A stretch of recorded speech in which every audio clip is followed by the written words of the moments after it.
Tim. And I'm Sister Jan. And we're going to be talking about surrendering to God and how important that is and how that can transform us spiritually. You know, Tim developed a sort of a summary from our Spirit Awakened program, which we developed together, of three, paramount ideas to keep in mind every day and to work on individually. There were three of these paramount ideas, and the second one was surrendering to God, surrendering to what the Holy Spirit has in mind for you, your circumstances. What else, Tim? Well, one of the things that I realized is that when we love God and we make that the whole of what we do, and we not just make that primarily the thing that we bear in mind, but we make that exclusive. We stop worrying about anything else other than loving God, serving God, and then at a certain point, surrendering to God, surrendering our will, surrendering our ambition, surrendering our goals, and just let God be God, and we stop trying to direct traffic. We stop trying to manage the world, and we accept, like Job, whatever comes our way with thanksgiving and gladness of heart. That is the ultimate way of transforming our lives and transforming ourselves spiritually. Yes, the first cat scratching at the door. What else do cats do, right?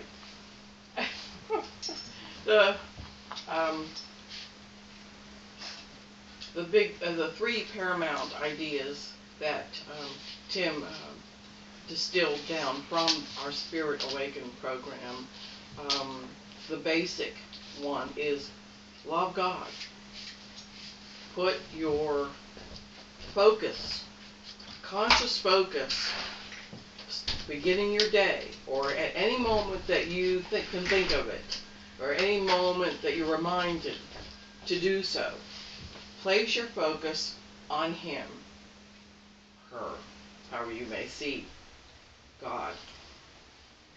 Take the focus off of yourself. We're so focused on ourselves here in this country, and I think in developed societies, that we can't see anyone else, so there's not room.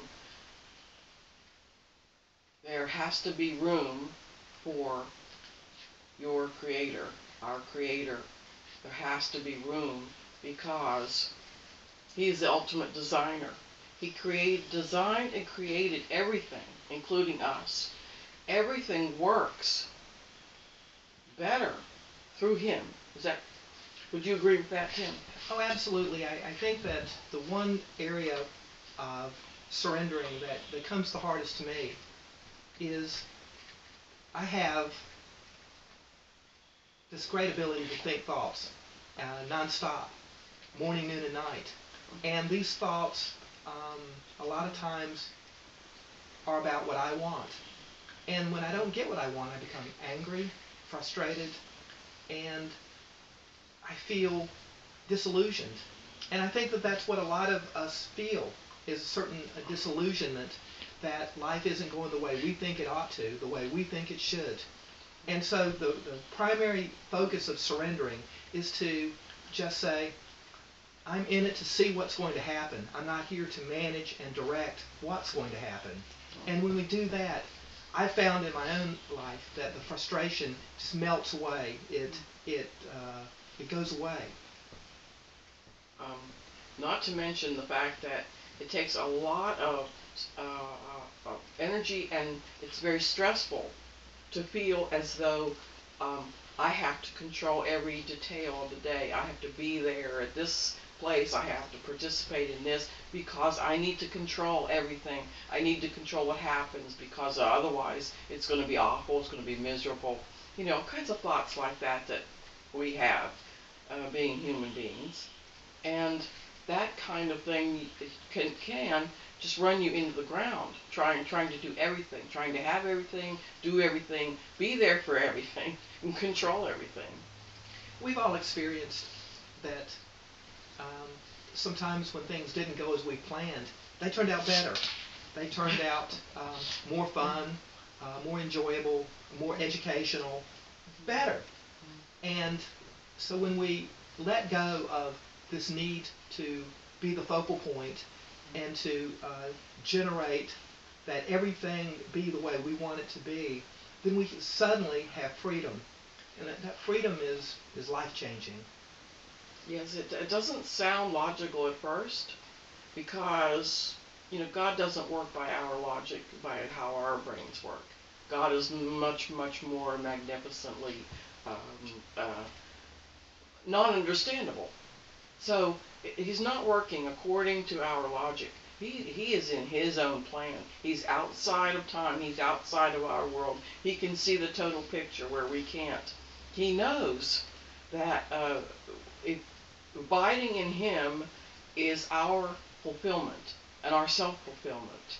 And when we don't abide in him, we're constantly frustrated with material things, with the laws of physics, with our own energy levels, with our own little strength.